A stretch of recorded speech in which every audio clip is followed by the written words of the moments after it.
आज अपन रीतिकाल की प्रमुख प्रवृत्तियों के बारे में जानकारी हासिल करेंगे कि वह कौन सी विशेषताएं थी या वह कौन से विचार थे जिनके कारण रीतिकाल का प्रादुर्भाव हुआ और रीतिकाल में किन विचारधारा को लेकर के, किन सिद्धांतों को लेकर के, किन विशेषताओं के कारण कौन कौन सी प्रवृत्तियों को लेकर के उन्होंने उस समय के जो कवि हुए उन्होंने अपने काव्य का सृजन किया।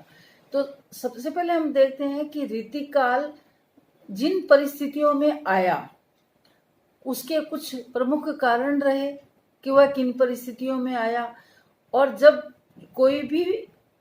विचारधारा या सिद्धांत एक परिवर्तन के बाद आता है तो अपनी मौलिकता के साथ कुछ न कुछ स्थापित करना चाहता है। यहाँ पे हम देखेंगे कि रीतिकाल भी अपने कुछ मौलिक सिद्धांतों को, मौलिक विचारधारा को और मौलिक तत्वों को लेकर के हमारे सामने उपस्थित हुआ और उन्हीं सभी को साथ में समेट करके उन्होंने अपनी कविता का सृजन किया। तो सबसे पहले हम देखते हैं कि रीतिकाल की जो प्रमुख महत्वपूर्ण विशेषता है या प्रवृत्ति है वह कौन सी है। तो सबसे प्रमुख रूप से जो आती है वह है आचार्यत्व एवं नीति निरूपण। यहाँ पर हम देखेंगे कि रीति जो कवि थे उनको रीति शास्त्र का अपेक्षित ज्ञान न होने पर भी उन्होंने अपने आचार्यत्व को प्रकट करने का प्रयास किया। जब हमें पूर्ण रूप से ज्ञान नहीं होता है या हम कुछ नया जानने का प्रयास करते हैं तो हम अपनी पूरी शक्ति, अपना पूरा सामर्थ्य, अपना पूरा ज्ञान उसमें झोंक देते हैं। यही काम रीतिकाल के कवियों ने किया। अपने काव्यत्व में पांडित्य का प्रदर्शन कर लक्षण ग्रंथों की रचना करके अपनी क्षमता का परिचय दिया। साथ ही साथ आचार्यत्व की धाक जमाने के लिए अपना सारा ध्यान केंद्रित कर दिया। अधिकतर उस समय के कवियों ने काव्यत्व में तो सफल हुए ही, साथ ही साथ आचार्यत्व की दृष्टि से भी उनका स्तर संस्कृत साहित्य के भरत मुनि, भामह, दंडी, कुंतल जैसे आचार्य के समान उच्च कोटि का तो नहीं हो पाया, परंतु फिर भी उन्होंने अपने काव्यत्व में सफल आचार्यत्व का निरूपण किया। इसके साथ ही साथ हम यह समझने का प्रयास करेंगे कि जब हम कोई नई चीज की शुरुआत करते हैं तो उसमें धीरे धीरे प्रयास कर करके ही सुधार या श्रेष्ठता की ओर अग्रसर हो सकते हैं। तो यहाँ पर रीतिकाल के कवियों ने अपने काव्य में एक स्पष्ट रीति का निरूपण किया और आचार्यत्व का अपने काव्य में स्थापना की। उसके बाद जो दूसरी महत्वपूर्ण विशेषता या प्रवृत्ति आती है वह है श्रृंगार, वर्णन और काम प्रवृत्ति का स्वच्छंद निरूपण। अब यहाँ पे हम देखते हैं कि श्रृंगार की जो प्रवृत्ति है वह रीति काव्य का प्राण है। इस युग के कवि काव्य शास्त्र के लक्षणों का निर्वाह करते हुए नैतिक बंधनों की छूट के साथ विलासी राजाओं की कुत्सित प्रवृत्तियों को संतुष्ट करने के लिए नग्न श्रृंगार का वर्णन या चित्रण करते थे। इसलिए काम जो है वह जीवन का अंतरंग साधन तत्व न रह करके बहिरंग साध्य बन गया था। अर्थात जो एक आंतरिक भावना थी वह बहिरंग हो गई थी। हम दूसरों को खुश करने के लिए, अपना आचार्यत्व प्रदर्शन करने के लिए श्रृंगार का वर्णन अतिरेक पूर्ण या अतिशयोक्तिपूर्ण वर्णन करने लग गए थे। यहाँ हम देखेंगे कि प्रेम जो है वह हृदय की भावना है, हृदय की प्रवृत्ति है, हृदय की अनुभूति है और साथ ही साथ एकोन्मुखी होती है। प्रेम जो है वह एकोन्मुखी होता है, किंतु विलास जो है वह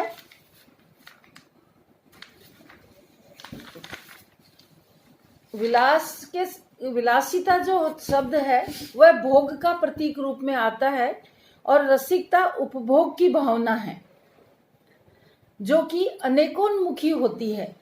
इसी कारण प्रेम में तीव्रता होती है, रसिकता में केवल तरलता होती है। बिहारी, देव, मतीराम आदि रसिक ही थे, प्रेमी नहीं। इन्होंने बाहरी स्थूल सौंदर्य की अभिव्यक्ति की। बाहरी स्थूल सौंदर्य का मतलब ये हो गया कि उन्होंने मानसिक सौंदर्य का वर्णन न करके केवल मानसिक सौंदर्य का वर्णन किया। बिहारी का ऊहात्मक उक्तियां, इस बिहारी की जो ऊहात्मक उक्तियां हैं वह इसका उदाहरण है कि उन्होंने जैसे कहा कि पत्रा की ही तिथि पाइये वा घर के चहुपास, नित्य प्रति पुण्यो ही रहत आनंद ओप उचास। यहां हम देखते हैं कि उनके काव्य में मन के सूक्ष्म सौंदर्य का भाव नहीं है, ना ही उनका सात्विक जो आत्मा का सौंदर्य होता है वह दिखाई देता है। अर्थात हम कह सकते हैं कि इनके काव्य में मन के सूक्ष्म सौंदर्य का और आत्मा के सात्विक सौंदर्य का प्राय बिल्कुल ही अभाव रहा है। उन्होंने प्रेम की एकनिष्ठता, त्याग, तपस्या, अनन्यता आदि उदात्त पक्षों का निरूपण न करके विलासोन्मुख जीवन एवं शारीरिक आकर्षण तक ही सीमित कर रूप को मादक बनाने वाले उपकरणों को महत्व दिया है। अर्थात हम ये कह सकते हैं कि वहाँ जो रीतिकाल में श्रृंगार का वर्णन हुआ है वह त्याग, तपस्या, सहानुभूति, करुणा, प्रेम, दया, ममत्व इस प्रकार का नहीं है, इस प्रकार का नहीं है। अर्थात रसिकता लिए हुए है और केवल मात्र शारीरिक आकर्षण तक ही सीमित रखा गया है। भाव ये हुआ कि नायिका भेद, नक्सिक वर्णन, ऋतु वर्णन, अलंकार निरूपण, सर्वत्र उनकी प्रवृत्ति रसिकता को बढ़ावा देने वाली ही रही। मतलब आत्मिक सौंदर्य या मन के सूक्ष्म सौंदर्य के भावों को नजरअंदाज करते हुए केवल विलासितापूर्ण जीवन और शारीरिक आकर्षण को ध्यान में रखते हुए, या यूं कहें कि नक्सिक वर्णन में भी मानसल सौंदर्य का वर्णन किया गया है। श्रृंगारकालीन काव्य में हमें श्रृंगार के दोनों पक्षों का संयोग और वियोग का निरूपण मिलता है। जहां नायिका और नायक का मिलन है वहां संयोग है, जहां मिलन नहीं है वहां वियोग की परिस्थितियां हैं और दोनों में ही ऊहात्मकता का वर्णन किया गया है। संयोग में प्रेम के अतिरेक को बताया गया है, वियोग में वियोग की पीड़ा को ऊहात्मक रूप में या अतिरेक रूप में प्रदर्शित किए हैं कि रीतिकालीन काव्य की प्रत्येक धड़कन श्रृंगारिकता से परिचालित है। अर्थात यहाँ पे श्रृंगार को पूर्ण रूप से महत्व दिया गया है। उसके आगे हम देखते हैं कि जब रीतिकाल आया तो हमने उसकी परिस्थितियों में पढ़ा कि वो कौन सी परिस्थितियों में आया।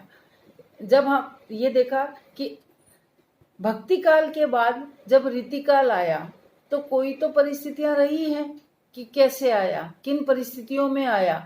राधा और कृष्ण की जब उपासना हुई, राधा कृष्ण की उपासना के बहाने, उनके श्रृंगार बाहरी उनके सौंदर्य के वर्णन के बहाने उनकी सुंदरता का जहाँ वर्णन किया, तो श्रृंगारिकता धीरे धीरे काव्य में आई और धीरे धीरे आते धार्मिकता के स्थान पर वह मानसल सौंदर्य का चित्रण करने लग गई। इसी प्रकार जब हम देखते हैं कि रीति काल में जहाँ हमने देखा कि आचार्यत्व का प्रदर्शन है, तो जहाँ हम अपने पांडित्य का, अपने आचार्यत्व का काव्य में प्रदर्शन करते हैं, तो अपने आप को ज्यादा से ज्यादा अच्छा साबित करने का प्रयास करते हैं और उसी के तहत हम यह चेष्टा करने लगते हैं कि जो काव्य है वह सुंदर दिखे।